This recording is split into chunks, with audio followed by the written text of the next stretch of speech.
tard. Et je remercie évidemment toutes celles et ceux qui ont bien voulu se joindre à nous ce soir, et Isabelle, et le Presse Club de France de cet accueil. C'est toujours un endroit et un moment agréable que l'on est ici.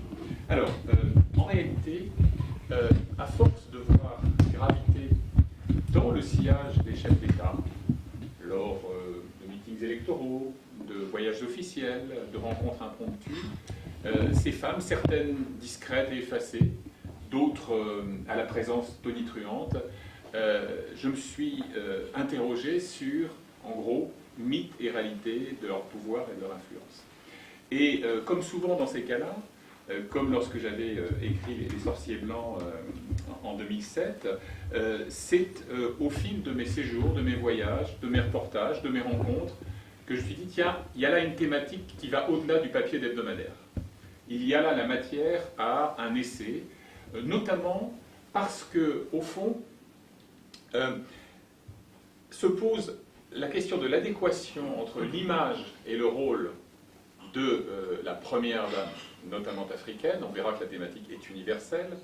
À un moment où la femme, les femmes dans les sociétés africaines jouent un rôle éminent, évidemment au foyer, mais pas seulement au foyer. Dans la microéconomie, dans le militantisme, dans la société civile, dans la justice, dans les médias. Et l'une des questions théoriques que je me posais au début, c'est est-ce qu'il y a ou pas un décalage entre cette figure, je dirais, historique de la dame patronesse améliorée et l'image des femmes engagées dans la vie réelle. Parce qu'il est parfaitement évident aujourd'hui qu'une première dame, où que ce soit en Afrique, qui se contenterait précisément d'assumer la fonction du ruban que l'on coupe à l'entrée d'une maternité, serait évidemment une sorte de hiatus incarné avec l'engagement des femmes, et avec tous les obstacles d'ailleurs auxquels elles se heurtent, et que je ne minimise pas. Donc voilà. Donc ça c'était une des questions. Alors je disais thématique universelle. Pourquoi?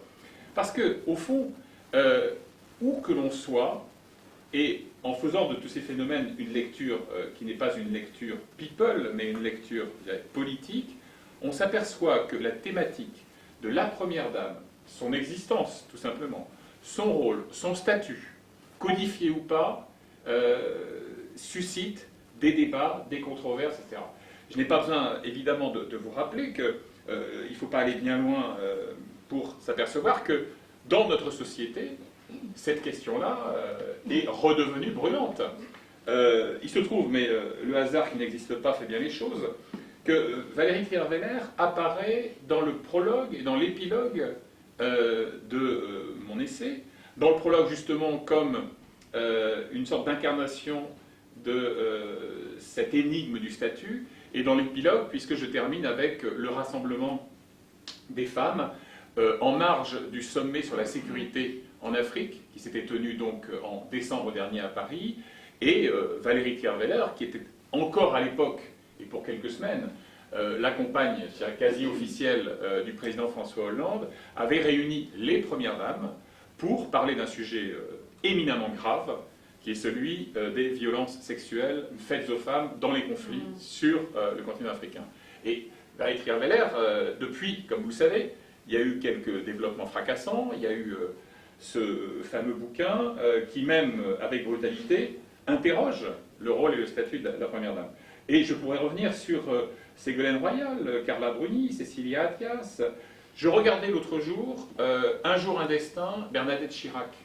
Bien, Bernadette Chirac, avant, pendant et après le double passage de son époux à l'Élysée, a joué un rôle politique. Et aujourd'hui, voilà que même, je dirais, post-mortem, métaphoriquement, s'agissant du mandat présidentiel, il y a encore des bisbilles conjugales. Donc voilà, universalité. Alors, il se trouve effectivement que l'Afrique est l'un, avec les Moyen-Orient, mes terrains de prédilection, et qu'il y a eu une convergence d'événements qui m'ont conduit à me pencher sur le sujet. Je termine juste par un ou deux exemples, justement, des événements qui m'ont convaincu qu'il y avait là matière à réflexion. J'avais eu l'occasion de travailler sur le personnage Simone Gbagbo à plusieurs reprises. J'ai d'ailleurs été en procès avec elle, son royal époux, et Anselme Sekayapo, le chef de sa garde personnelle, pendant 3 ans et demi, un procès qui s'est terminé d'ailleurs à l'avantage de mon hebdomadaire, l'Express. J'avais eu l'occasion, évidemment, d'être frappé par l'apparence parfois fantasque de Madame Chantal Biya, lors d'une visite à Rome, par exemple, dont je me souviens particulièrement, et d'ailleurs d'une visite du pape à l'époque Benoît XVI au Cameroun, en fait, etc. Et je veux dire, je termine là-dessus, pour moi il y a un critère qui est imparable. Quand vous êtes devant l'éditeur et que en 5 minutes montre en main et avec un feuillet A4, vous le convainquez qu'évidemment il faut le faire et qu'il vous dit ça va, j'ai compris, c'est terminé, pourquoi on ne l'a pas fait plus tôt? Bon ben là on y va quoi. Donc voilà comment c'est passé. Alors il y a 10 portraits dans ce livre. Comment ton projet a été accueilli et comment... Bonne question, bien sûr. Et comment s'est opéré le choix ou Ouais. l'inverse? Qui t'a choisi en fait? Ouais. Alors, Qui tu as choisi oui, et quelles sont celles qui t'ont choisi? Voilà. Comme je faisais ce bouquin chez Perrin, qui est quand même une maison qui a une tradition historique, nous nous étions concertés et l'idée c'était d'avoir un préambule un peu long justement sur l'évolution de l'image de la figure de la Première Dame des indépendances à nos jours, ce qui me permet d'évoquer des personnages parfois flamboyants comme l'épouse de Fouette-Boigny, des personnages impressionnants de retenue comme bien entendu Samora Machel. N'oublions pas que Samora Machel a quand même un statut unique dans l'histoire du monde. Elle aurait été l'épouse de 2 chefs d'État. Oui. Hein pardon, grâce à Machel, l'épouse de Samora. Pardon, c'est grâce à donc grâce à Machel et donc l'épouse du président du Mozambique qui meurt dans un accident d'avion au demeurant suspect. Et ensuite, elle échange des lettres lorsque Nelson Mandela est encore incarcéré sur Robben Island, et là se noue une histoire d'amour assez phénoménale, etc. Bon. Donc ça, cette partie-là. Alors ensuite, le casting, j'y viens.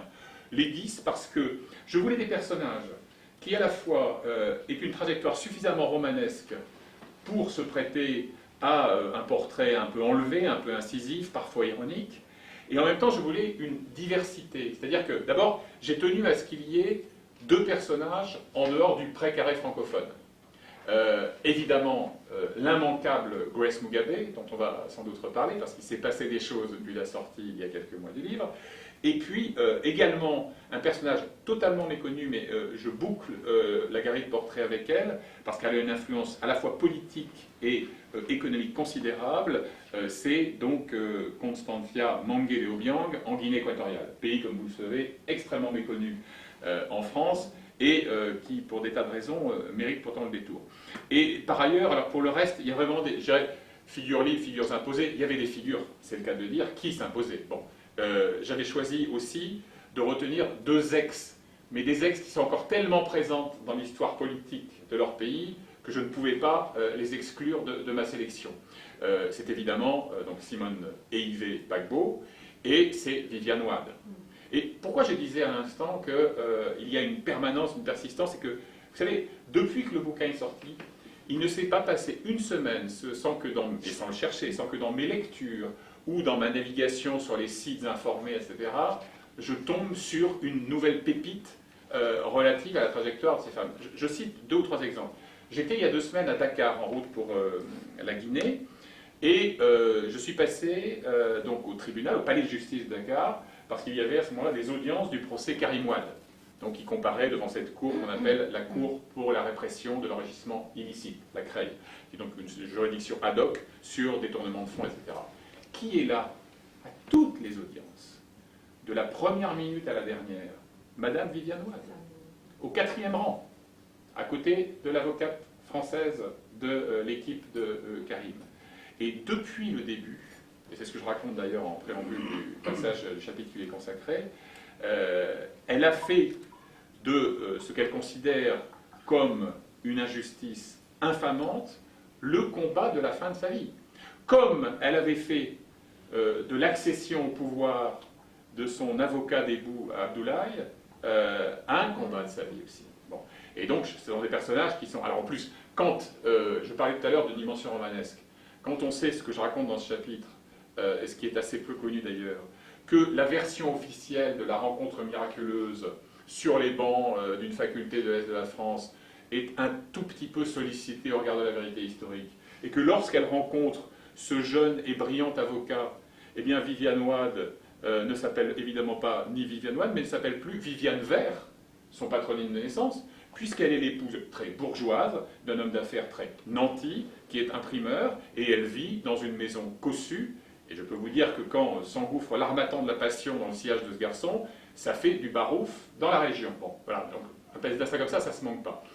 Bon. Et alors, bon, Chantal Biya, pareil. C'est-à-dire, là aussi, la destinée formidable de la roturière. Je l'appelle dans le titre d'ailleurs la roturière de Yaoundé, parce que là aussi, il y a toujours, c'est pareil qu'en politique, il y a toujours une histoire officielle, et puis il y a une histoire véritable. Et il en est de même pour le Gabon d'ailleurs. La version officielle de la rencontre entre l'actuel président gabonais Ali Bongo Ondimba et son épouse française de naissance, on y reviendra sans doute, là aussi il y a une persistance rétinienne postcoloniale qui est assez utile d'explorer, eh bien, n'est pas du tout conforme à la vérité. Et voilà, et donc je voulais aussi une sorte d'équilibre géographique, je voulais l'équilibre des destinées, etc. Et en gros, la sélection s'est faite assez facilement. Alors j'aurais pu en choisir 15 ou 20, mais je voulais aussi avoir la dimension et la foulée suffisante pour pouvoir approfondir un peu chacun de ces personnages. Est-ce que la sélection s'est plus faite de ton côté ou de leur côté? Est-ce qu'il y en a qui ont carrément rejeté l'idée j'ai fait une liste de 10 et c'est la liste de 10 qui a été approuvée comme le projet dans son ensemble. Je n'ai pas eu à discuter sur le contenu, le casting. Ah non, il ne faudrait pas heurter, machin. De toute façon, je n'aurais pas mené ce projet à bien s'il y avait eu ce type. Certains ont refusé. Ah oui, alors ça c'est très, voilà, alors c'est bien, oui, très intéressant. J'ai donc systématiquement entrepris une démarche officielle auprès, alors pour être tout à fait clair, de la quasi-totalité d'entre elles. Pas Constancia Obiang, parce que nous étions en procès à ce moment-là.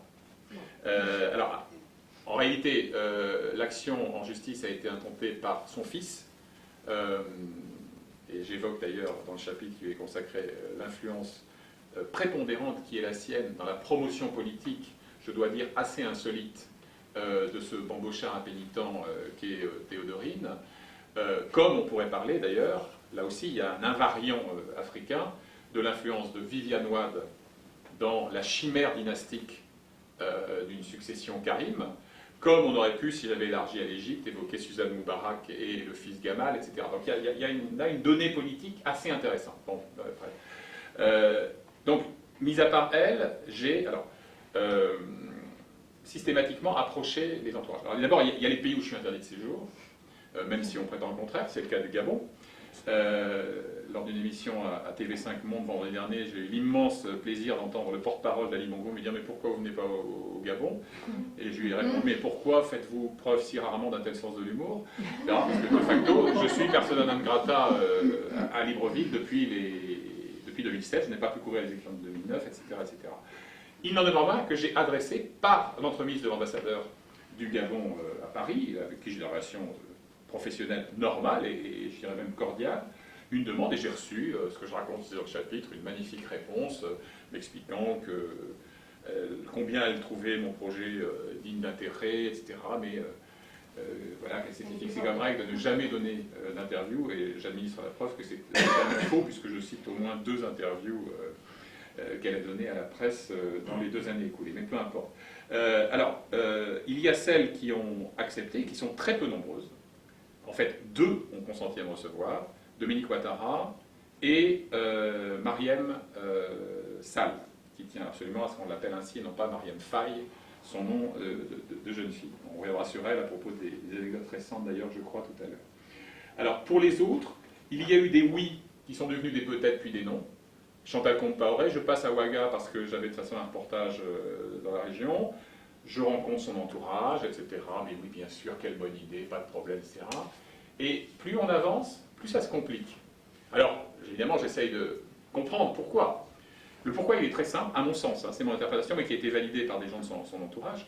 C'est qu'à un moment donné, son cabinet me demande l'ossature de l'entretien, ce qui ne me gêne absolument pas. Je joue carte sur table, et donc, je pose les 25 questions que je souhaitais lui soumettre par rapport à sa trajectoire, sa biographie, etc.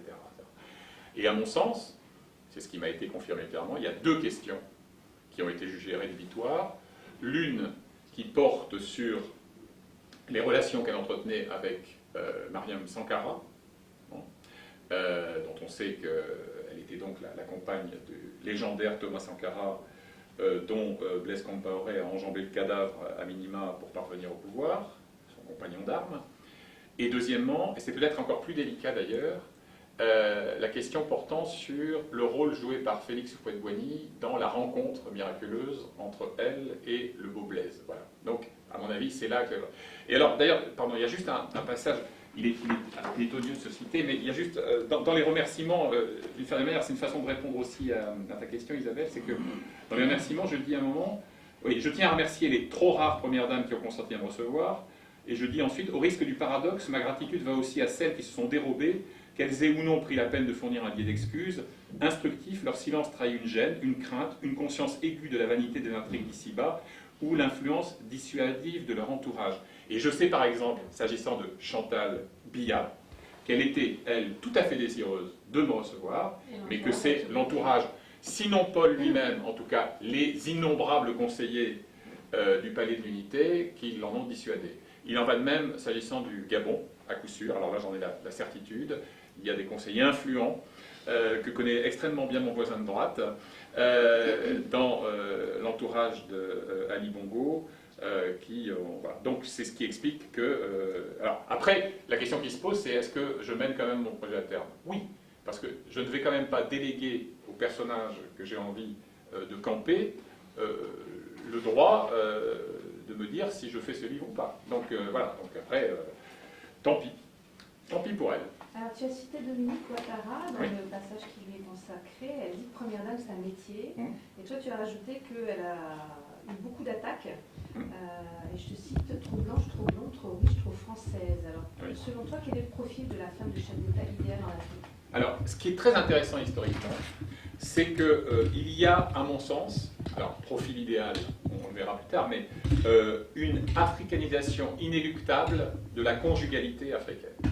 C'est-à-dire qu'il est même assez surprenant, au fond, que plus de 50 ans après les indépendances, si formelles qu'elles fussent et qu'elles soient encore aujourd'hui, vous avez une surreprésentation des femmes françaises de naissance. Reprenons, sur mon casting. Et ce n'a pas été un critère pour moi, blanche ou métisse.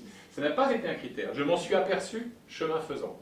On a donc évoqué Sylvia Bongo, née Sylvia Valentin, fille d'un grand assureur qui était passé par la Tunisie et le Cameroun et s'est établi au Gabon, où il exerce une influence prépondérante. Vous avez donc la métisse Chantal Compaoré, hein, qui s'appelle quand même, de son nom de naissance, Chantal Terrasson de Fougères, petite fille d'un ex-administrateur colonial de ce qui était encore à l'époque la Haute-Volta. Vous avez la très blanche, donc Dominique Ouattara, femme d'affaires, qui existait avant, évidemment, son mariage, et qui avait déjà eu plusieurs vies d'ailleurs, à la fois des vies professionnelles et des vies conjugales. Vous avez Viviane, bien sûr, Viviane Wade, hein, la byzantine aux yeux turquoises, etc. Donc en fait, et j'en oublie une, sans doute, puisque on était à 5 sur 10. Qu'est-ce que ça dit, ça, au fond, de l'histoire postcoloniale? Moi, je trouve d'ailleurs que, vous savez, aux États-Unis, il y a un courant de pensée universitaire, on appelle ça les post-colonial studies.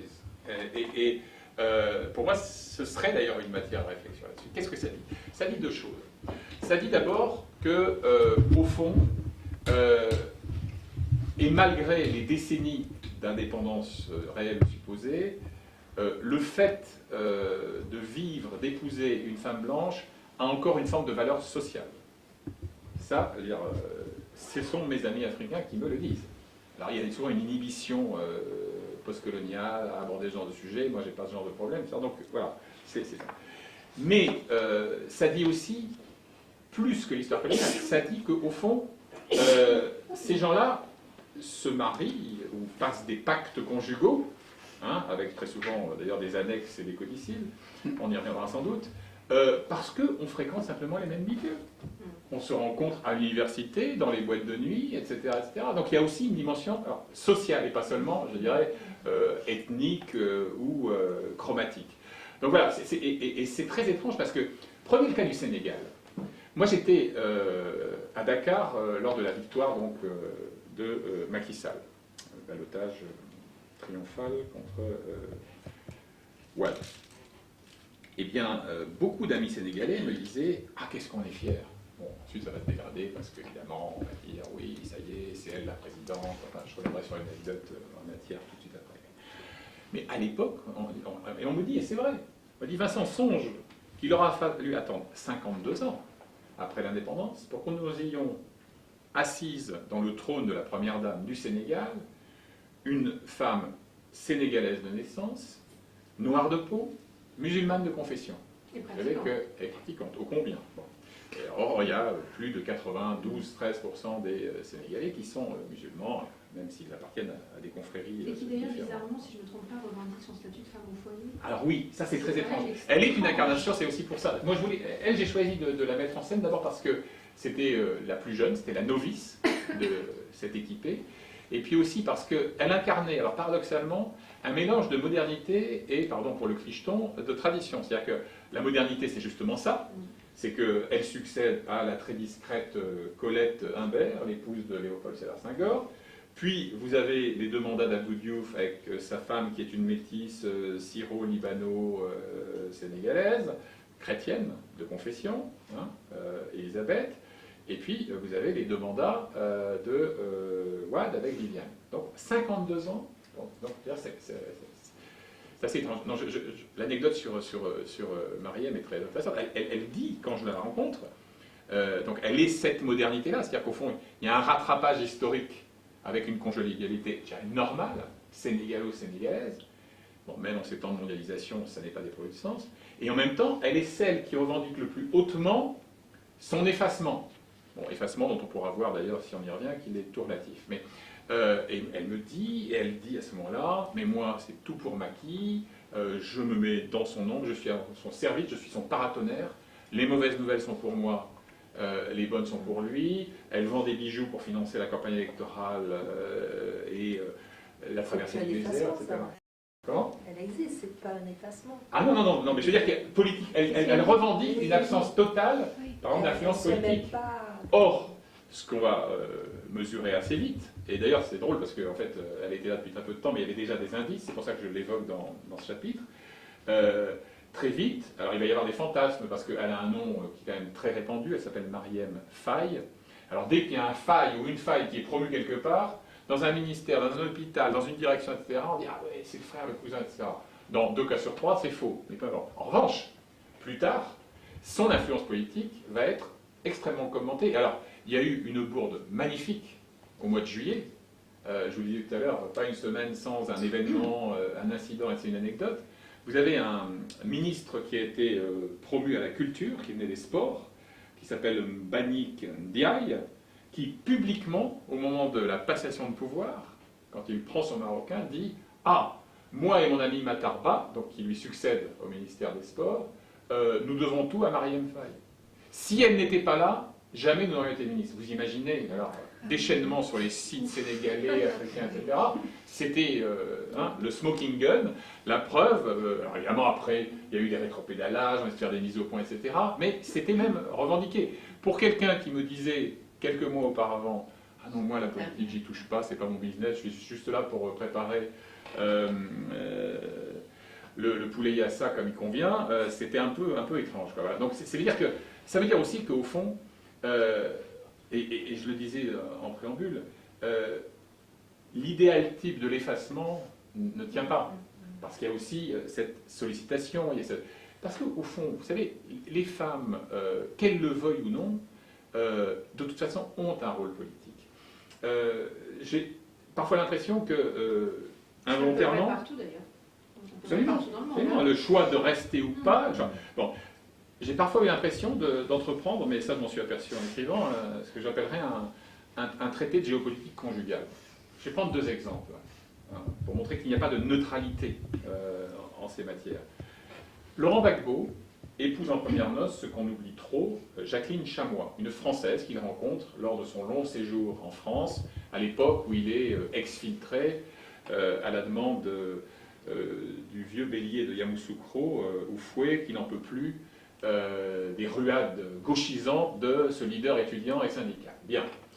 Il a avec elle d'ailleurs un fils, Michel, qui a été libéré après avoir été très longuement détenu dans une prison ivoirienne au lendemain de la chute de la maison Gbagbo.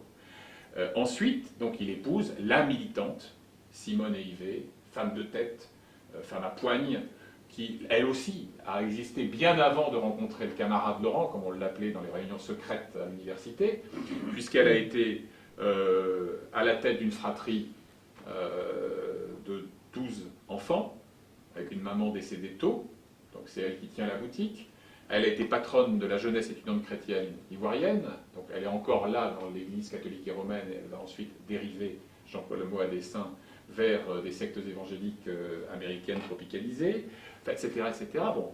Et Simone, elle me le dit, d'ailleurs quand je la rencontre en 2002-2003, elle me dit « mais moi j'existais avant Laurent, j'ai la trempe d'un ministre », je la cite, elle me dit ça, on m'obéit au doigt et à l'œil, et d'ailleurs elle est patronne du groupe parlementaire du FPI, et si elle n'avait pas été freinée dans son élan, elle avait d'autres aspirations. Bien. Et ne voilà-t-il pas qu'à l'orée des années 2000, on apprend que Laurent Gbagbo, même si c'est un non-dit, mais que tous les Ivoiriens à peu près connaissent, il contracte un mariage coutumier avec la musulmane Dioula Nadiana Bamba, dite Nadi Bamba, patronne d'un groupe de presse. Et quel est le sens, au-delà de l'intime, et je ne mets absolument pas en cause la sincérité de ce qui les unit, qu'est-ce que je vois dans la campagne en 2010? Nadi Bamba, dans les grandes villes du Nord, qui dit deux points ouvrés les guillemets, mon mari Laurent m'a chargé de vous dire que contrairement à ce que prétendent nos adversaires, il n'a rien contre les frères musulmans, les frères du Nord, les Dioula, etc. Au contraire, donc elle joue un rôle politique. Et c'est tellement vrai qu'après la claque du premier tour, où le score de Laurent est inférieur aux projections du Front populaire ivoirien, son parti et de ses stratèges, Simone, puisqu'il y a évidemment derrière ça une rivalité intime aussi, elle vient voir Laurent, elle lui dit « Laurent, ta petite, je l'appelle dédaigneusement ainsi, on va la laisser de côté maintenant, je m'occupe du deuxième tour. » Et elle prend sa revanche. D'ailleurs, il faut voir quel est le langage gestuel, le visage de Simone lorsqu'il y a la deuxième investiture, l'investiture bidon, puisqu'elle repose sur des résultats fantasmés, parce que c'est une double revanche. C'est une revanche politique et c'est une revanche intime.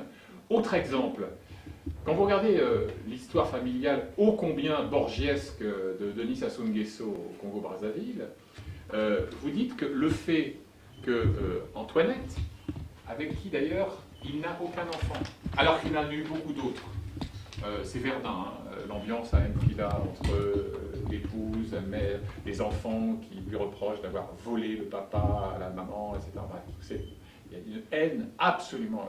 Il y a des anecdotes qui m'ont été racontées par plusieurs sous indépendance, mais que je n'ai pas racontées, alors je ne pouvais pas les vérifier moi-même, et parce qu'ensuite elles étaient trop violentes. Eh bien, elle vient de Pointe-Noire, et ça n'est pas indifférent. Pointe-Noire est certes la tête de pont pétrolière du Congo, mais c'est aussi une ville et une région qui a toujours été rebelle à l'autorité centrale de Brazzaville.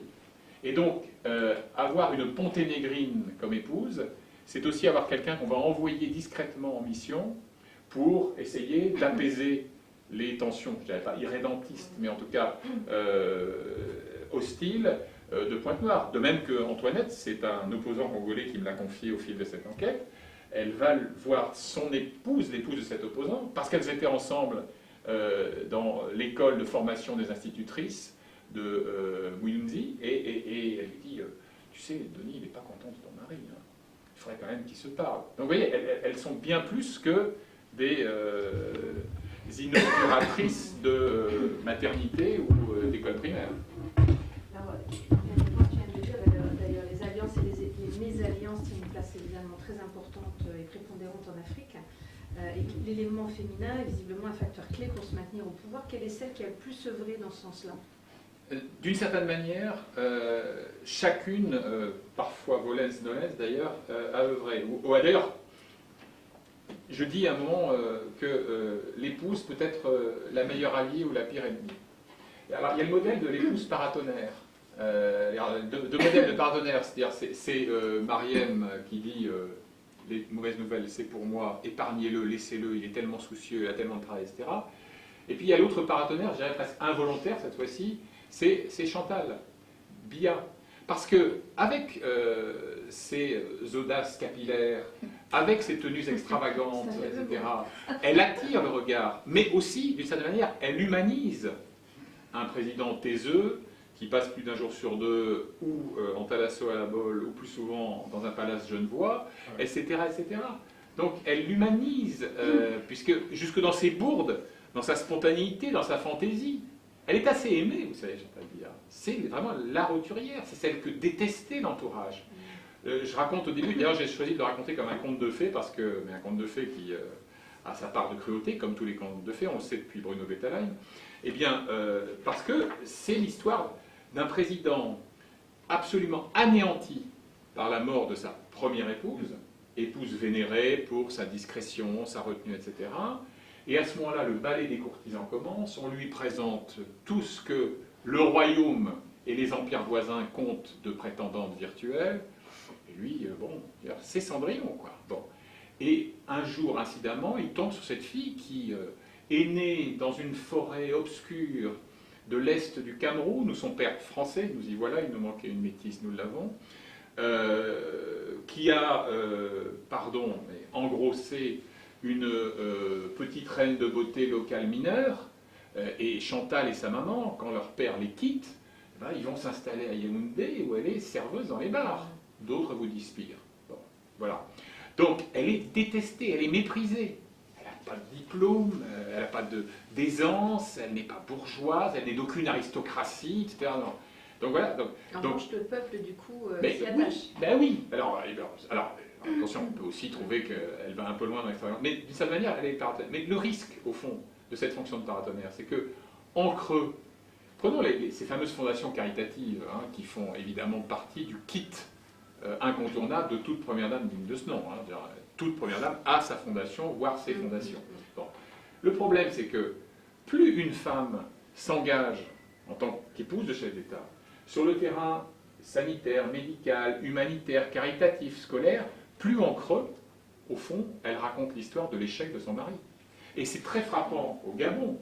Quand, j'ironise là-dessus dans le chapitre consacré à Sylvia Bongo, parce que quand vous lisez les fameuses interviews qu'elle ne donne jamais, qui paraissent en général dans le quotidien L'Union, hein, le quotidien ô combien gouvernemental, mais si vous ne savez pas que c'était Sylvia Bongo, mais c'est une patronne d'ONG internationale qui dresse un bilan accablant de la politique sanitaire et éducative de ce pays. Bon, si un opposant disait la moitié de ce qu'elle dit, il serait en cabane. Bon, donc c'est ça, c'est pour ça que c'est un monitoring très subtil, oui, et schizophrénique.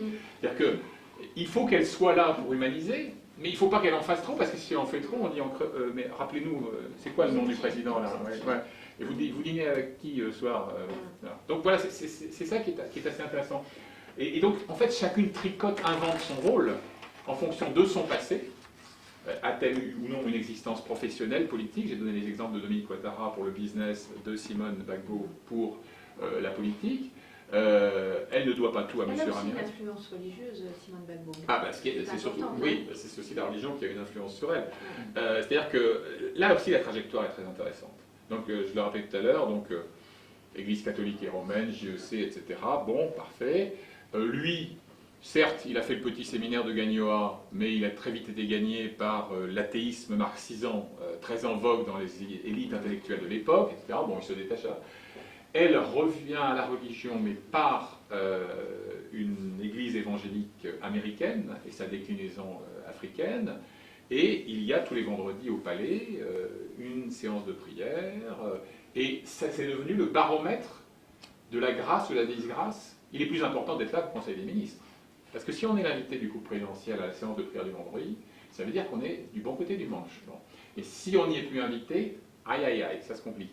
Et bizarrement, dans la fin, dans ce qui m'apparaît, moi j'étais à Abidjan à ce moment-là, comme une sorte d'épilogue crépusculaire et au fond messianique, elle dit à Laurent, Laurent, tu es l'élu de Dieu. Et le pire, c'est qu'à un moment, je crois qu'il le croit. C'est-à-dire que lui aussi va se rapprocher sur la fin des églises évangéliques. Il va participer à ces réunions qui sont parfois animées par le conseiller spirituel, le fameux Moïse Coré, qui est à la fois ancien international de basket, trafiquant d'armes et donc conseiller spirituel, plus d'une corde à son arc. Donc elle lui dit, au fond, les élections, tout ça, etc., tu es l'élu de Dieu. Si tu cèdes, tu n'es pas garçon. Et on sait ce que ça veut dire en Afrique, quand on dit quelqu'un que tu n'es pas garçon. En Côte d'Ivoire, surtout. Absolument, singulièrement, c'est effectivement une expression très ivoirienne. Tu n'es pas digne de ton statut d'homme. Donc voilà, donc il y a là un mélange assez toxique, au fond, d'ambition, d'amertume, de rivalité, on l'a vu tout à l'heure, et puis de messianisme, parce que je pense que c'est vraiment le terme qui convient en ce qui la concerne. N'hésitez pas si vous avez des questions. Je continue, mais juste vous présenter avant, s'il vous plaît. Juste vous présenter avant. Alors, moi, ma question concernant la famille Obiang.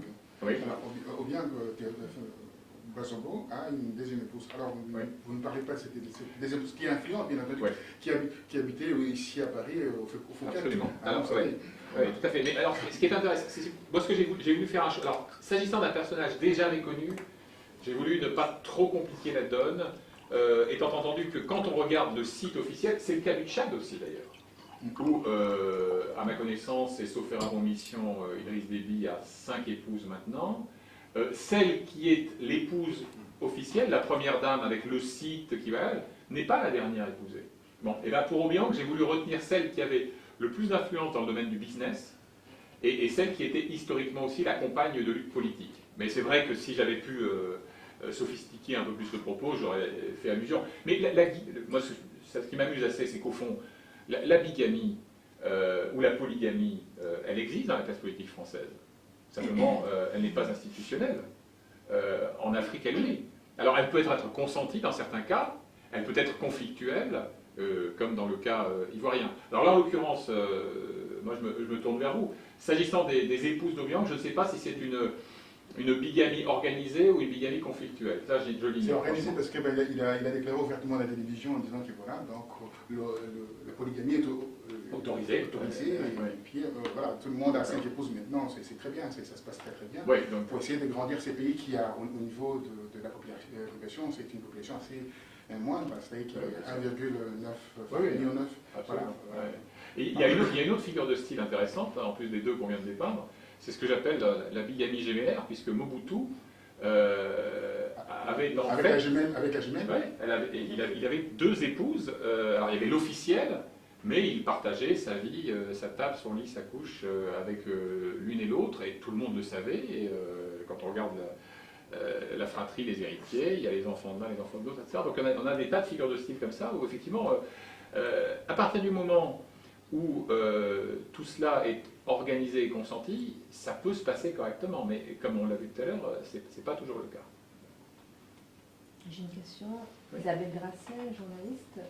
Parmi les 10 premières dames d'Afrique, quelle est celle pour vous qui a eu le plus d'influence sur son mari et qui vous a le plus frappé dans son parcours? Le plus d'influence, si on combine les critères, je dirais, politiques, économiques, psychologiques, Dominique Ouattara. Pourquoi? Parce que, à un moment donné, lassé d'être évincé des élections par des réformes constitutionnelles, lassé des procès en identité qui lui sont faits, il a été détenteur d'un passeport voltaïque, ce n'est pas un vrai Ivoirien, etc., etc. Il a ce que j'appelle dans le bouquin la tentation de Mougin, qui est à Ouattara, ce que la tentation de Venise était à Juppé. Il a envie de descendre du cheval. Et qui le coach, qui le remonte, qui le gonfle, c'est elle. C'est elle qui le ressort. Et lui, il finirait bien dans leur magnifique propriété du sud de la France, entre le tennis, etc. Et alors, elle le nie, mais je le sais. Et lui-même, un jour, d'ailleurs, me l'a laissé entendre, que sans elle, il n'aurait sans doute pas repris le sabre. Donc là, et puis alors, influence économique, parce qu'évidemment, elle le dit, mais je le raconte aussi dans le chapitre, c'est-à-dire qu'officiellement, elle se déprend de ses agences immobilières. N'oublions pas qu'elle a construit une fortune colossale, parce que épouse d'un enseignant français, conseiller du ministre de l'Éducation de l'époque, sous Houphouët, elle devient ensuite la confidente d'Houphouët, puis la femme du Premier ministre Ouattara, etc. Mais elle a été avant cela. Elle a été avant cela d'abord, oui, absolument. Elle a été chargée de la gestion du patrimoine donc, du vieil Houphouët, puis d'Omar Bongo, ça veut dire qu'il y a déjà de quoi occuper une femme active, puis d'autres chefs d'État africains, et ensuite il y a la radio, il y a la licence des salons d'essange, coiffure, salon de beauté, etc. Donc je veux dire, elle le finance aussi. Alors lui, bon, il avait un salaire confortable, n'oublions pas qu'il était numéro 2 vice du FMI, etc. Donc elle, je crois qu'en termes d'influence, c'est assez impressionnant. Donc Simone, j'y reviens pas parce qu'il y a eu des influences contradictoires, mais il y a eu une influence indéniable. En revanche, je pense qu'un personnage comme Chantal Biya n'a pas vraiment d'influence politique parce qu'elle n'est pas dans les réseaux, elle n'a pas de réseau politique. Mais prenons un autre exemple justement, c'est intéressant à partir de votre question. Grace Mugabe, pourquoi je vous disais qu'on en reparlerait? Grace Mugabe, c'est vraiment elle est immanquable en termes romanesques, c'est une sorte de caricature de Miss Shopping. Hein. Elle a été la secrétaire de Robert, de Comrade Bob, comme on l'appelle.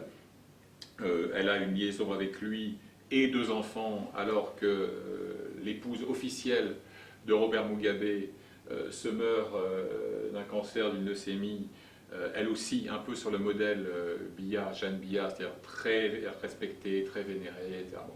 Donc elle, c'est l'arriviste, la parvenue, etc.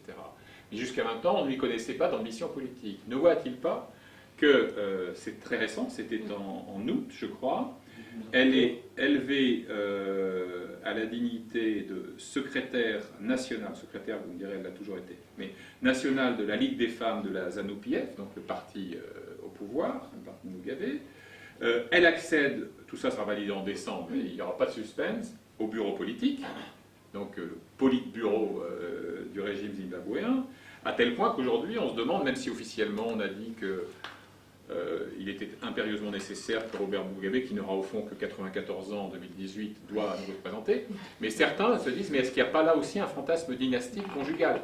Alors, moi j'ai consulté des amis à Harare là-dessus, ils me disent, c'est pas gagné, parce qu'elle est détestée dans le peuple zimbabwéen, y compris chez ceux qui votent pour son mari, parce que c'est, si imposteur avait un féminin, on l'aurait inventé pour elle, elle est perçue comme ça. Bon, bien. Et ensuite, elle n'a pas de véritable relais, elle a des relais dans le milieu d'affaires, ce que je raconte dans le chapitre, elle est également méprisée par l'appareil du ZANU-PF.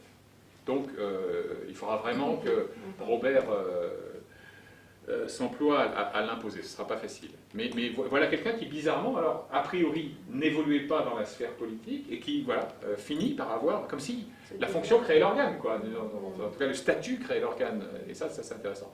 Après, sur les autres, bon, on a parlé d'Obiang, elle a une influence politique, mais aussi économique très très forte.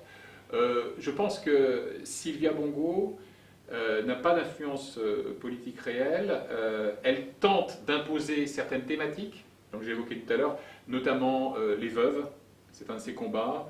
Elle a osé promouvoir et parrainer un défilé autour de la thématique des crimes rituels, ce qui a suscité énormément de tensions, y compris avec son mari. Et alors, on dit beaucoup, et là je parle aussi sous le contrôle de Désiré, qui dirige un journal au Gabon, un groupe de presse, même plus qu'un journal maintenant, on dit beaucoup que dans les tensions à l'intérieur du couple, il y a la place écrasante prise par le conseiller personnel politique qui s'appelle Meksan Akrombessi, directeur de cabinet officiellement, mais qui a une énorme influence et avec qui il y a des liens qui tournent autour du vaudou, etc., etc.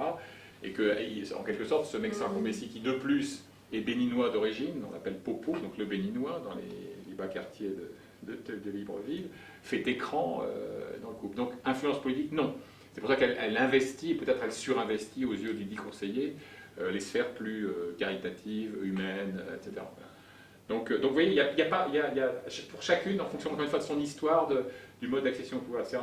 Je pense que Chantal Compaoré n'est pas dépourvue d'influence politique. Encore une fois, Chantal Compaoré, pour parler trivialement, pardonnez-moi, Houphouët la met dans les pattes de Blaise. Parce que ce Sankara est décidément incontrôlable. Hein, ces harangues afro-marxistes exaspèrent aussi Mitterrand, d'ailleurs, et pas seulement Houphouët. Et comme on ne peut pas le circonvenir, comme il refuse le pognon, etc., on va promouvoir l'idée de la montée au pouvoir de Blaise.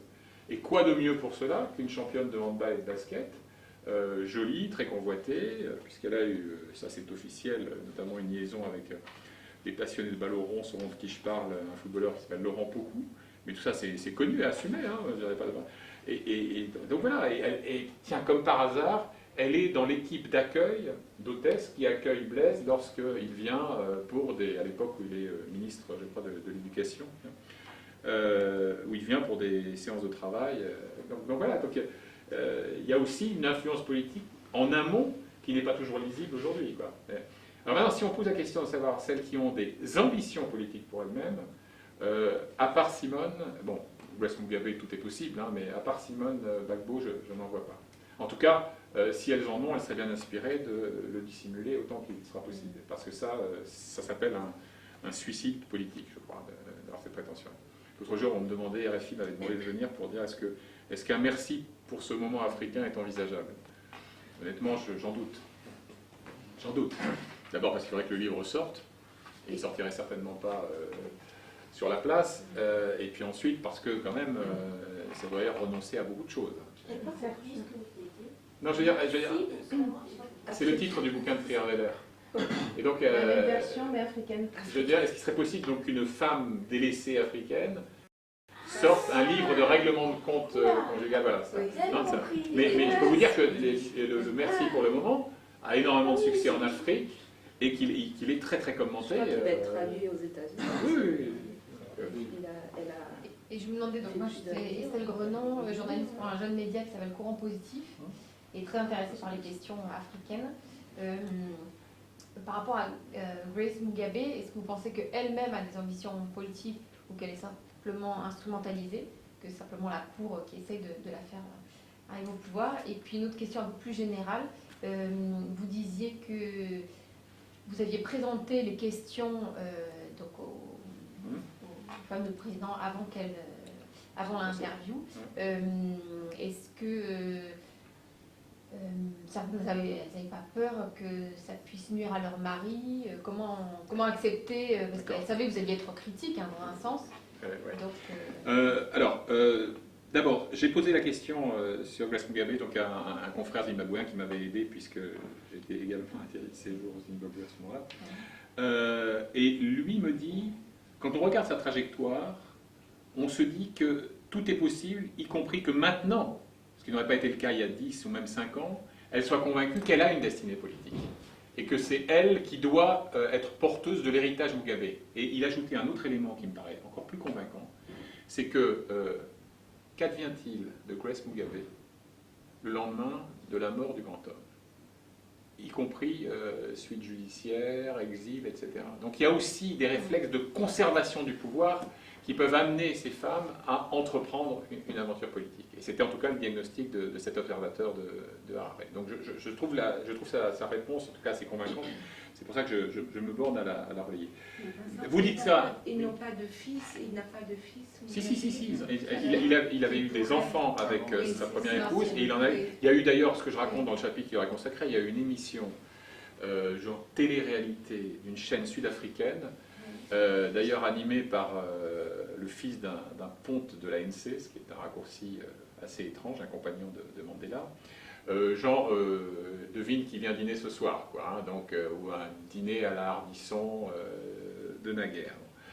Et on voit les enfants, alors qu'ils sont évidemment capricieux, insupportables, à un moment les gourmands, à un moment les... Donc ils sont là, mais ils sont un peu jeunes encore, notamment ceux qui sont nés de cette union. Et donc elle pourrait évidemment nourrir ce fantasme de perpétuer une forme de dynastie, encore une fois de se mettre à l'abri.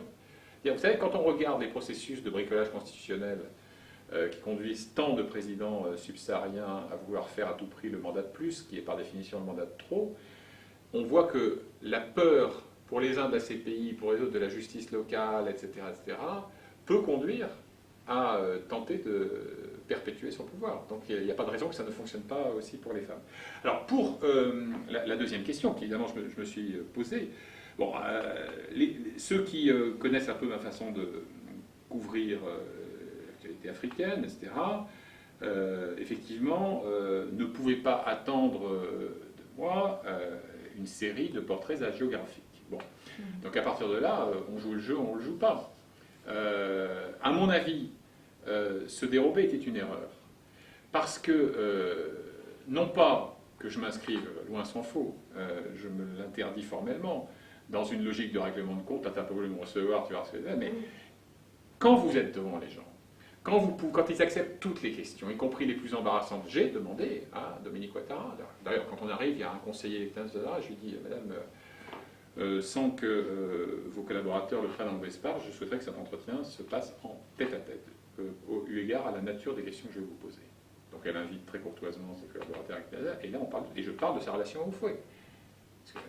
Donc c'est là qu'elle parle de la blessure, etc. Maîtresse, pas maîtresse, etc. Bon. Donc, voilà, moi je pense que c'est une erreur tactique parce qu'il peut y avoir un détail biographique, une vérification, une anecdote que vous ne savez pas, qu'on vous raconte, que vous recoupez, qui est vrai, que vous mettez dans le main. À partir du moment où vous êtes obligé de travailler uniquement avec archives, entourage, proches, et parfois très proches d'ailleurs, et parfois des très proches qui regrettent qu'elle ait refusé et qui vous le disent, bon ben voilà, après le résultat il est ce qu'il est. Mais moi j'ai pris ces dérobades, alors explicites ou pas, comme des éléments d'information.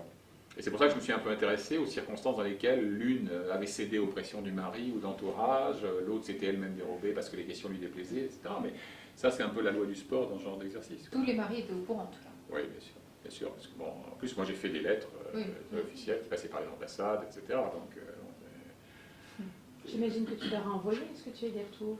Qui a fait des commentaires? Sur celle que tu n'as pas vue, sur celle que tu n'as pas vue. Non, je n'ai eu aucun commentaire officiel. J'ai eu le traitement auquel je m'attendais, traîné dans la fange sur les sites gouvernementaux, traîné dans la fange sur les sites présidentiels, gouvernementaux, avec toujours cette... Oui, bien sûr. Il y a toujours cette rivalité des conseillers en communication de la présidence, il n'y en a pas moins de 40 en moyenne, et là-dessus, croyant se faire bien voir du président chef de l'État, eh bien, on en rajoute dans l'infamie, dans l'insulte, dans l'injure, etc., etc. Bon, voilà, j'ai le cuir tanné depuis le temps, ça a toujours été comme ça. Et en revanche, moi, ce qui m'intéresse davantage, c'est que j'ai énormément de retours, y compris de gens que je ne connais pas, enfin, qui ont découvert le livre en écoutant RFI ou parce que là, et les gens me disent... Pardon, mais c'est la vérité. Et je reçois des mails de gens que j'ai jamais vus qui me disent vraiment merci de l'avoir fait parce que ce bouquin-là, oui, exactement, bien vu.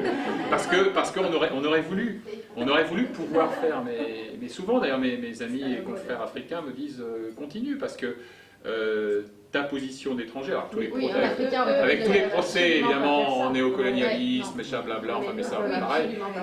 Voilà, exactement. Donc c'est pour ça que certains d'entre eux d'ailleurs m'ont épaulé parce qu'ils m'ont dit ben voilà, moi je ne pourrais jamais le faire, en tout cas pas dans un futur prévisible.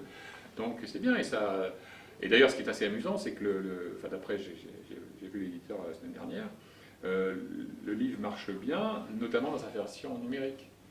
Parce que d'abord il est moins cher, et puis parce que c'est beaucoup plus commode. C'est beaucoup plus commode d'accès, parce que pour m'être occupé d'édition spéciale de l'Express à diffuser en Afrique, c'est un cauchemar la diffusion du livre. C'est un cauchemar. C'est ruineux, c'est aléatoire, c'est machin, etc. Alors que là, donc c'est... Vincent, Roger Bourgos, Agence africaine d'information. Oui. Je reviens sur Simone Babo. Elle a été très influente.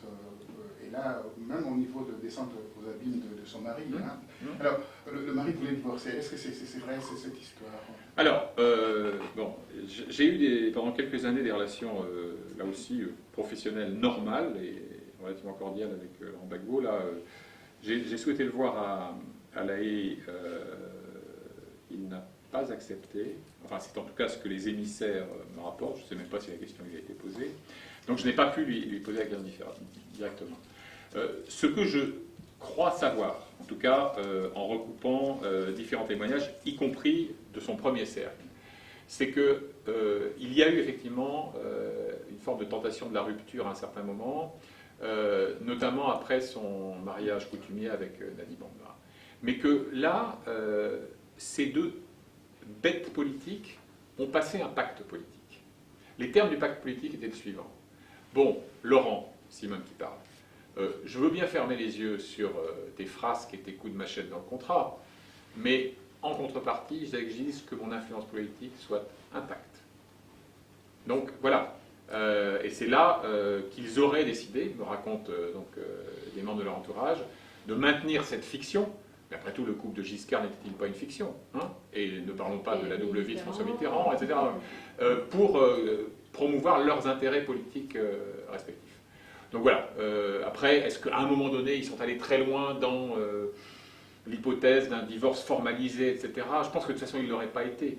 De cette manière, vous savez, ils étaient, comme disent les Anglais, living apart together. Hein, c'est-à-dire que bon, voilà, ils étaient un couple de fiction. Voilà, Donc je pense qu'ils ont dû considérer, ce que disent en tout cas les membres de leur entourage, que le coût politique d'un divorce explicite était plus élevé que celui du maintien d'une fiction conjugale, quoi. Une dernière question pour moi. Une dernière question. Alors, il y a Kabila avec Olive Lenné, son épouse, là, c'est qu'on représente aujourd'hui comme épouse, mais il y a une épouse d'origine rwandaise. Est-ce que vous êtes au courant de... Je sais que c'est ce qui se dit à Keene et ailleurs. Moi, ce qui m'a particulièrement intéressé, c'est qu'à un moment donné, il est arrivé à Olive ce qui est arrivé à la compagne de Faure Gnassingbé au Togo, c'est-à-dire qu'il y a des membres de l'entourage qui disent président quand même, voilà, ce statut intermédiaire, ça va pas, tu dois avoir une première dame, il faut épouser, etc. Et quand on regarde ce que je fais remarquer dans le prologue historique, quand on regarde le calendrier de l'annonce puis de la célébration du mariage, c'est génial. C'est un élément de campagne électorale. C'est un élément de campagne électorale. Et en plus, il s'agit de congoliser celui qui passe pour beaucoup de ressortissants de la RDC comme au mieux un semi-rwandais. Voilà. Un imposteur. Et donc, pour certains, un imposteur. Voilà. Et c'est encore une illustration, le cas d'Olive, de ce que je disais tout à l'heure, en disant qu'il n'y a quasiment rien de neutre dans les choix, dans les affichages. On est très loin du purement matrimonial. Puisque le calendrier des épousailles est absolument calé sur l'échéancier électoral. Franchement, on ne peut pas avoir de démonstration plus éclatante que celle-là. Oui, Vincent, je veux revenir sur l'épisode de la Guinée équatoriale, parce que tu disais tantôt que le rôle de Obiang, de Madame Obiang ne se limite qu'aux affaires. Non. J'ai dit qu'elle était parmi celles qui avaient un rôle prépondérant et que beaucoup d'investisseurs avaient plutôt intérêt à passer par son cabinet, etc. Mais je ne mésestime pas l'influence politique qu'il va avoir. Vas-y. J'allais en venir parce que je voulais comme savoir quel rôle elle a dans le projet de succession de son fils. Parce qu'il y a quand même une rivalité qui s'inscrit entre les autres enfants d'Obiang, Absolument. notamment Lima et Alors, moi, en ouverture de ce chapitre, je raconte une anecdote incroyable d'une messe qui a été convoquée dans le cadre de célébration d'anniversaire du coup d'État qui a porté Obiang au pouvoir, etc. Tous les diplomates ont été convoyés en minibus, il fait chaud, les ventilateurs brassent l'air moite, etc., etc. Et la cérémonie ne commence pas. Alors à un moment donné, prenant son courage à deux mains, le doyen du corps diplomatique va voir le chef du protocole du président, qui est là, aux côtés de son épouse, sur les fauteuils dédiés. Il dit, soyez patient, soyez patient. Et il faudra attendre que l'hélicoptère de Théodorine atterrisse, arrosant d'ailleurs amplement, puisque c'était des murs à claire-voie, les jolis costumes de latérite, pour que, et à ce moment-là, me raconte un ambassadeur présent, ce que je raconte dans le chapitre, il me dit, je le cite, le père serre les mâchoires sans faire péter les maxillaires, et elle se retourne vers son fils et lui fait un petit coucou avec un sourire rayonnant. Bon, ben voilà, la réponse, elle est là. Elle a fait son choix. Elle est la promotrice de la succession dynastique au profit de Théodorine. Et chaque fois qu'il y a des frasques, et chaque fois qu'il fait le dingue dans ses fiestas, etc., alors, un conseiller helvétique financier de Théodorine m'a raconté, alors j'ai mis une version édulcorée parce que l'avocat de la maison d'édition m'a dit quand même, là, si tu l'écris comme ça, on risque d'avoir des soucis. Et comme j'étais déjà en procès avec la famille, ça faisait beaucoup.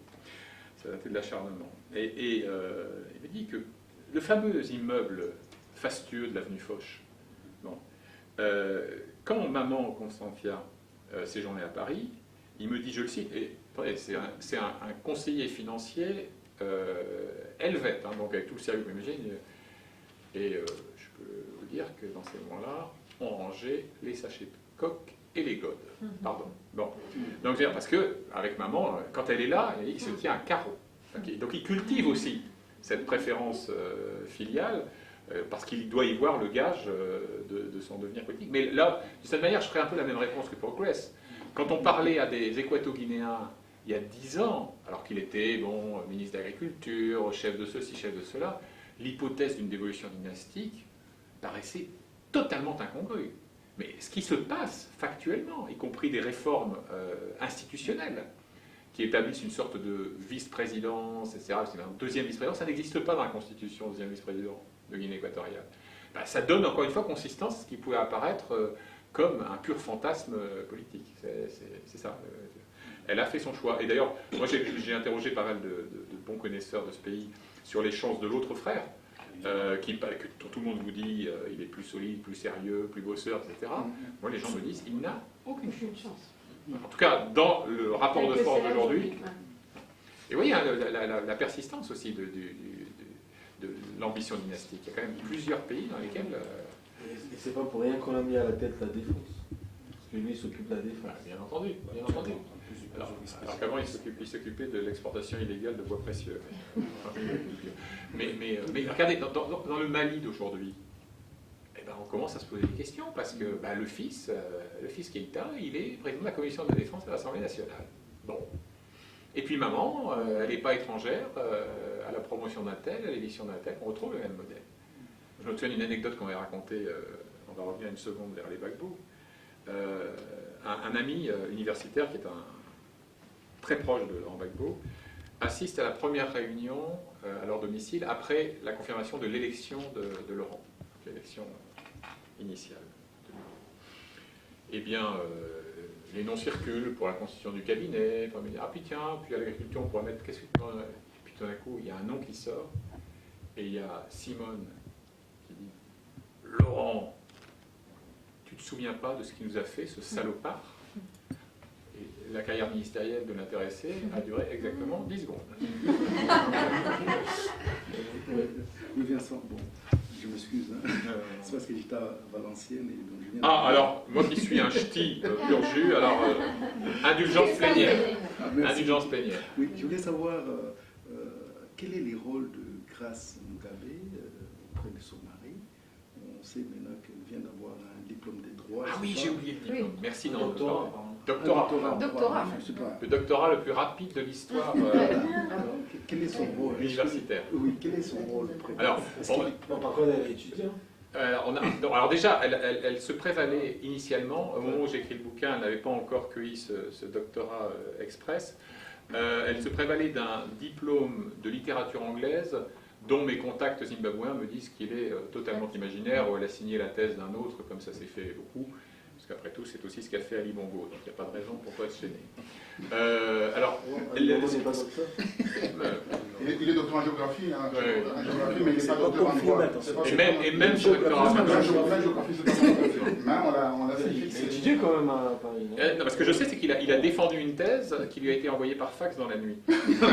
Un membre du jury m'a raconté que sur le document qui a été remis donc vous savez, la petite bande qui existait au temps des fax, avec numéro émetteur, etc., figurait encore. On avait manqué un ciseau. Donc, je reviens. Sur Grace, ce qui est intéressant, c'est que je disais à l'instant que un rôle politique paraissait encore, il y a quelques années, totalement incongru, aussi bien à l'intérieur du ZANU-PF que dans la société zimbabwéenne. Mais il y avait là une promotion, parce qu'on évoque le doctorat, mais ce qui est plus significatif politiquement, c'est son accession imminente au bureau politique en tant que patronne de la Ligue des femmes de la ZANU-PF. Donc elle est installée maintenant dans l'appareil politique.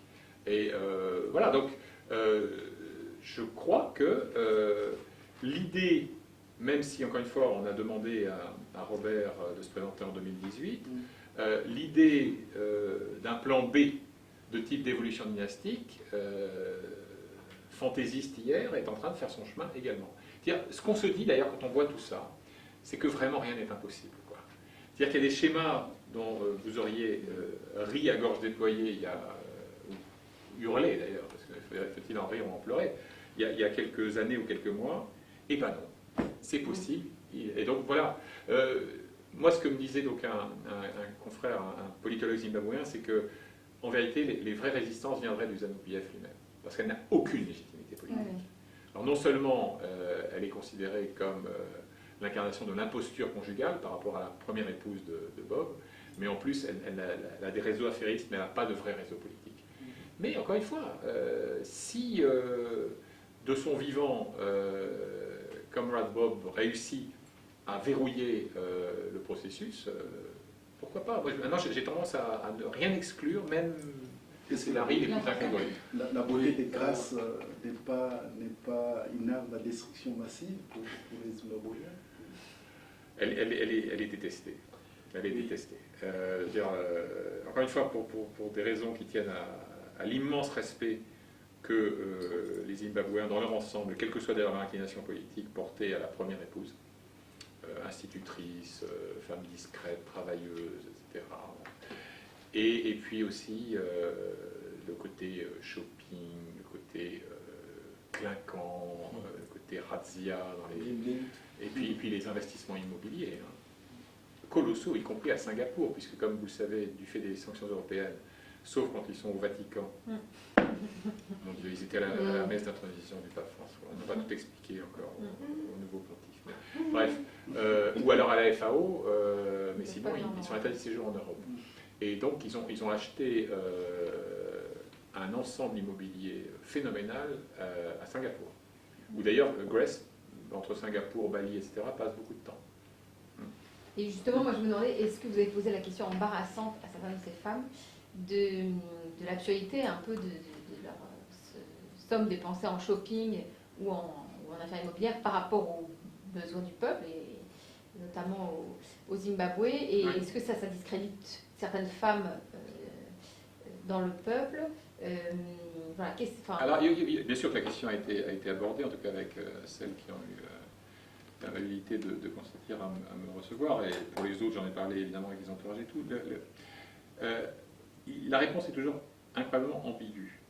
Et en général, la martingale à laquelle elle recourt, c'est de dire que les Africains, ce qui est en plus une totalisation essentialiste assez étrange, ont besoin d'avoir à leur tête un couple présidentiel respecté, prestigieux, etc. Et que penserait-on d'une première dame qui serait vêtue chez Tati, elles ne le disent pas comme ça, etc., et qui se déplacerait dans une vieille guimbarde rouillée, quoi. Donc, il y a une sorte de retournement d'un présupposé culturel que je trouve assez simpliste pour ma part, qui consiste à dire que, d'une certaine manière, un certain confort est inhérent à la fonction et que, en fond, on le dévaloriserait si eh bien, on renouait avec une vie extrêmement simple, etc. Et puis alors, l'autre élément de réponse, c'est que la machine protocolaire broie. C'est-à-dire que vous pouvez très sincèrement dire à l'instant T, non mais moi je continuerai à vivre dans le quartier, etc. Et puis d'ailleurs, j'irai pas dans ces dîners protocolaires, etc. C'est juste pas possible. Parce que vous êtes en plus très vite entouré par une cohorte d'acteurs dont vous justifiez l'existence. Même pour la sécurité. C'est exactement comme j'y pensais. C'est exactement. Voilà. Ça ne marche pas. On va invoquer la sécurité, le prestige de la fonction, etc., etc. Mais il y a toujours un truc. Donc après, bon. Donc c'est pour ça qu'à mon sens. Alors, cela dit, les éléments de langage, parce qu'il s'agit vraiment de ça qui sont fournis par les entourages, ils ne justifient pas que l'on privatise un magasin de luxe du 8e arrondissement de Paris. Voilà, non, voilà, parce que la démesure, bien sûr. Mais le problème c'est ça, c'est que the sky is the limit, comme disent les Anglais. C'est-à-dire que bon, c'est pas une question de degré, c'est une question de nature. Mais après, une œuvre caritative n'a pas de sens. Mais c'est évidemment la même Dominique Ouattara est infiniment fière de vous inviter à visiter le lendemain la maison des enfants, du quartier, etc. Et en même temps, comment collecte-t-elle l'argent nécessaire pour rénover la cantine de cet accueil des enfants orphelins? Eh bien, en faisant à l'hôtel Ivoire un dîner à 500 boules le couvert, des bijoux et des breloques de son ami Ira de Furstenberg. Bon, et qu'est-ce qui se passe dans ces cas-là? Eh bien, évidemment, les acteurs économiques ivoiriens et étrangers qui savent qu'il est préférable d'être bien vu de cette femme qui est aussi, et qui sera jusqu'à son dernier souffle, une femme d'affaires, eh bien, évidemment, et on y va. Et donc, on vend une croûte improbable ou un bijou clinquant, des sommes astronomiques, parce que, et qu'est-ce que disent, et c'est ce que je raconte à un moment pour une d'elles, c'est celles qui travaillent à l'échelon du quartier, du village, sur le sida, sur les orphelins, etc., elles me disent c'est terrible pour nous. Parce que ces fondations-là siphonnent tout le pognon. Et donc, nous qui faisons un travail de terrain, etc., on n'existe pas. On n'existe pas parce que Orange machin, donc la téléphonie mobile, l'importateur de bagnoles, le manutentionnaire portuaire, etc., ils vont évidemment aller garnir les caisses de la première dame parce que c'est aussi un message qui est passé à son mari. Et ça, c'est une des ambiguïtés, enfin je les relève dans certains des portraits, de ces fameuses fondations. Et qui sont effectivement, bon, pour certaines d'entre elles, des joujoux et aussi des légitimations. Alors, elles ont une fonction de déculpabilisation et il y a bien sûr l'élément d'image. Robert, vous parliez l'exemple de la cantine. Concrètement, cet argent, il ne sert pas sur le terrain? Si. Mais ce que je veux dire, c'est qu'il est d'autant plus facile d'offrir aux 50 gamins qui ont la chance d'être accueillis dans cette fondation-là qu'on a des moyens quasiment illimités.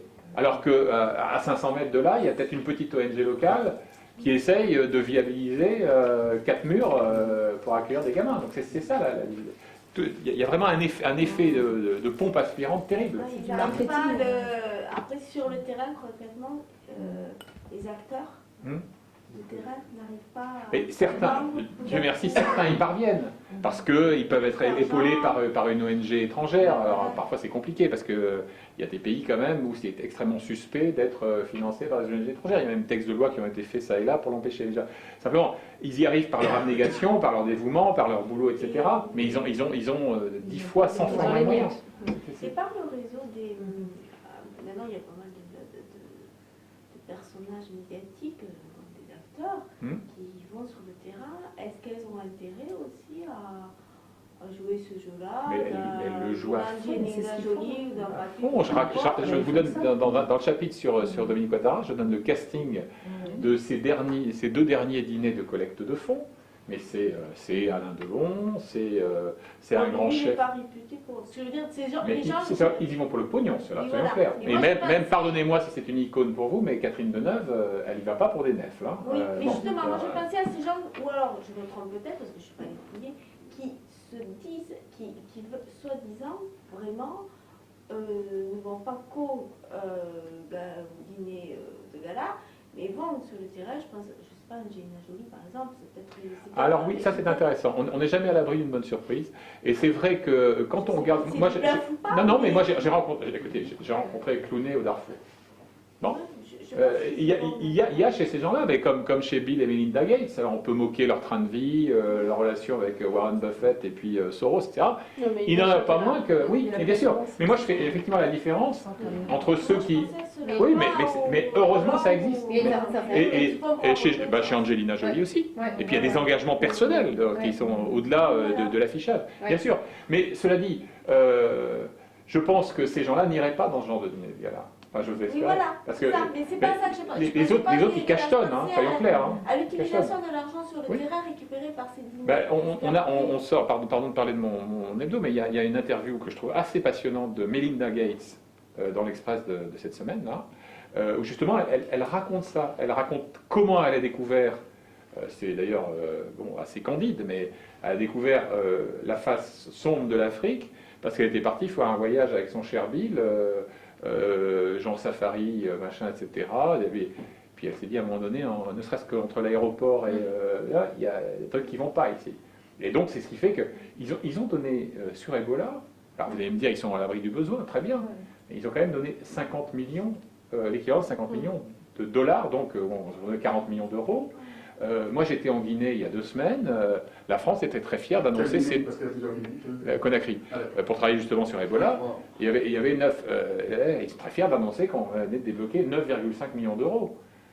Donc, c'est-à-dire le couple Gates, à ce stade en tout cas, j'espère que ça va s'arranger, a donné, allez, on va dire 4 fois plus que... Donc là, d'accord. Moi, je suis tout à fait d'accord avec votre distinguo entre... Bon, on n'est pas non plus toujours responsable de sa notoriété. Le problème, c'est de savoir l'usage qu'on en fait. Et il y a effectivement une différence de nature entre les gens que vous citez, et puis, encore une fois, un Delon, une Deneuve. Delon, il est allé, un Depardieu, on pourrait dire d'ailleurs, Delon, il est allé chez l'Ebed en Russie, il est allé chez un néo-facho roumain. Et là, il y va parce que voilà. Alors, quand vous abordez ça, là, ça se crispe. Et là, dans les 10, quels sont parmi vraiment les plus sincères dans leur engagement Alors, honnêtement, la plus touchante jusque dans ses extravagances, c'est, à mon sens, parce que Chantal Biya. Parce que moi, j'ai longuement discuté avec son amie la plus proche, qui elle aussi était désolée que le rendez-vous n'ait pas pu se faire comme convenu. Et elle me dit, écoutez, franchement, elle qui déteste les intrigues de cour, qui en fait l'index, comme on dit en Afrique depuis le début, c'est-à-dire qu'elle se sent en permanence jugée, jaugée, critiquée, objet de plaisanterie plus ou moins élégante, etc. Elle ne se sent jamais aussi bien que quand elle est perdue dans les gamins, dans l'orphelinat. Mais en même temps, elle est perdue. Elle sait d'où elle est, exactement. Mais en même temps, on revient à la réflexion d'avant sur sur l'appareil protocolaire. Elle a beau vouloir aller discuter avec les veuves, les gamins, etc. Il y a quand même les gardes du corps, les bagnoles, les gyrophares, etc., etc. Et ça avance. Et c'est vrai qu'elle avait invité Le Pen. Ah ben c'est totalement vrai. Totalement vrai. Mais là c'est la candeur, je veux dire, et puis, soyons clairs, l'ignorance politique. Non, ce qui s'est passé, c'est que Jeannie Le Pen, donc l'épouse de Jean-Marie, a fait un voyage. C'est le capote nul. Non, ça c'est Pierrette. Non, Playboy c'est Pierrette. Non, halte au feu. Jeannie Le Pen, qui a quand même été députée européenne, ne l'oublions pas, elle avait été tête de liste imposée par Jean-Marie contre la fille de l'époque, qui est aux manettes aujourd'hui, passons. Elle a fait un voyage au Cameroun au nom du sort des populations pygmées de la forêt camerounaise. Et elle était avec un certain Dieudonné Mbala Mbala. Bon.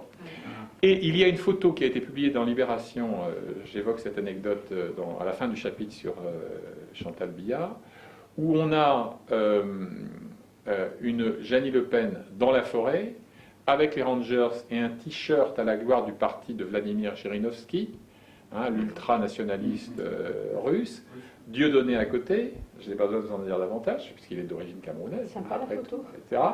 Et elle a eu l'accueil quasiment d'un chef d'État. Et c'est vrai que Chantal, qui est d'une maladresse insigne, et qui encore une fois n'a pas du tout ce type de logiciel politique, elle dit, ah oui, et puis, on le voit aux 20h du journal de la télévision, ça dit, et puis transmettez nos amitiés à votre mari et tous nos vœux de succès. C'était avant la présidentielle.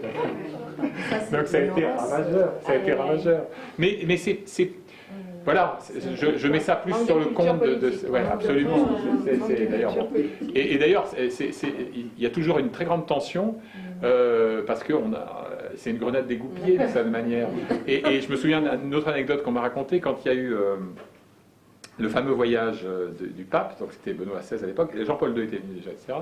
Et lors de l'épisode Jean-Paul II, donc le premier, bonjour ma fille, bonjour monsieur le pape. Et lorsque Paul était fondé à côté. Bon, c'est touchant. Bah oui, non, mais voilà, je peux pas être, et d'ailleurs je pense que, c'était pas un processus conscient, mais je peux pas être aussi féroce, en tout cas dans l'écriture avec elle, qu'avec une Grace Mugabe, voilà, parce que voilà, bien sûr. Vincent, merci. Pardon, toute dernière question. Oui, voilà, je suis Wilfried Sebiro, directeur publication de Centrafrique Libre. Oui. Voilà, donc disons, j'aimerais savoir si il vous est pas arrivé que ces premières dames vous disent qu'elles sont parfois rejetées quand elles sont de nationalité étrangère. au pays de leur mari? Alors, bien sûr, j'ai posé la question, et notamment à Dominique Ouattara dans l'entretien pour ce bouquin. Je vais faire un distinguo entre le verbe officiel et le non-dit. Le verbe officiel, c'est mais non, bien sûr, je me sens avant tout africaine, j'ai été adoptée. D'ailleurs, Dominique Ouattara dit mais vous savez, je me sens bien sûr plus africaine que française, etc., etc. Je ne juge pas de sa sincérité, mais ça, c'est le discours d'affichage. Bon. Et d'ailleurs, elle fait faire sur mesure les pagnes, les boubous, etc., etc. Quand elle va poser la première pierre d'un hôpital mère-enfant à Bagerville, eh bien, elle n'est pas en tailleur comme elle l'est parfois dans les occasions officielles, etc. Donc, elles veulent se persuader que ça ne crée pas de tension, etc. Mais elles savent très bien, au fond, que c'est un argument politique qui est aussi utilisé contre leur mari. J'y fais référence à propos, là encore, de Dominique Ouattara, mais je ne cite pas tout, parce qu'on est là dans l'ordre de l'infamant, de l'injurieux, etc. Les libelles qui ont circulé sur Dominique Ouattara, quand l'hypothèse d'une candidature, cette fois-ci validée, de Alassane s'est fait jour, mais vous n'imaginez pas. Et alors, ça jouait totalement sur ce registre-là. Donc, illégitime par sa couleur de peau, son origine, sa nationalité, etc. Quand je dis trop blanche, trop blonde, trop ronde, trop française, c'est ça que ça signifie, au fond. Okay. Donc, après, je ne sais pas si vous avez été au Gabon, parce qu'au Gabon, la fille de Sassou était totalement rejetée. Je ne sais pas. Ah ben, non, mais ça a changé. Hein. Alors, c'est à l'époque. Alors là, quand Bongo était encore quand il était encore en vie. Alors la fille de Sassou, qui était sa femme, était totalement rejetée. Mais quand je parlais de géopolitique matrimoniale tout à l'heure, je vais te laisser la parole, Désiré, tu connais ça par cœur, c'est qu'il y a eu aussi cette histoire incroyable où donc effectivement Denis Sassou Nguesso est à la fois le cadet et le beau-père du doyen Omar Bongo, que les relations entre les deux familles, qui sont déchiquetées par une rivalité en termes de suprématie régionale, sont intenses. Et alors les récits que l'on m'a fait des obsèques, et là je parle de témoins, de gens qui y étaient, donc la fille de Sassou, qui était de loin sa fille préférée, Edith Lucie. Edith Lucie, donc qui est devenue Edith Lucie Bongo Ndimba, mais quelqu'un qui était là m'a dit « Jamais je n'aurais imaginé voir Bongo ployer sous les griefs dans tu n'as pas pris soin de notre fille. » Et il y a eu d'ailleurs une bagarre incroyable sur le lieu de la sépulture. Vas-y, pardon, Désiré. Oui. Non, je voulais dire, j'apporte juste un petit éclairage là-dessus. D'abord, c'est un mariage qui a surpris tout le monde, parce qu'il y avait une personne pour désigner. On se disait que quand Bongo se remarierait, ce serait effectivement cette personne-là. C'était la fille de Nipoto. Ah oui, avec qui il a eu d'ailleurs une fille. Une fille, oui, d'accord. Quand Robert Brogy était le tuteur à Paris. Exactement. Et contre toute attente, le jour où on annonce le mariage du président, ça passait sous cap, et puis ça se confirme. Et à ce moment-là, c'est cette dame-là qu'on voit, dont le nom s'est été glissé toujours sous cap, dans les milieux gabonais, etc. Parce qu'avant le mariage, on ne l'a pas souvent vu au Gabon, à côté d'Omar Bongo. Et puis bon, il y a eu ce mouvement de rejet, qu'on peut attribuer à des rivalités féminines, parce qu'il y avait beaucoup de prétendantes. Et donc, ce qui va se passer après, il y a un renversement de situation. Elle a su manœuvrer. Elle crée une fondation qu'on appelle Horizon Nouveau, où elle encadre des enfants handicapés, venant de tout horizon. Elle est médecin de formation. Elle est, en plus. Ouais. Et il y a eu ces œuvres-là, et puis il y a eu le côté investissement immobilier également. Elle transforme totalement tout le front de mer. Il faut dire que c'est elle, les nouveaux immeubles, etc., etc.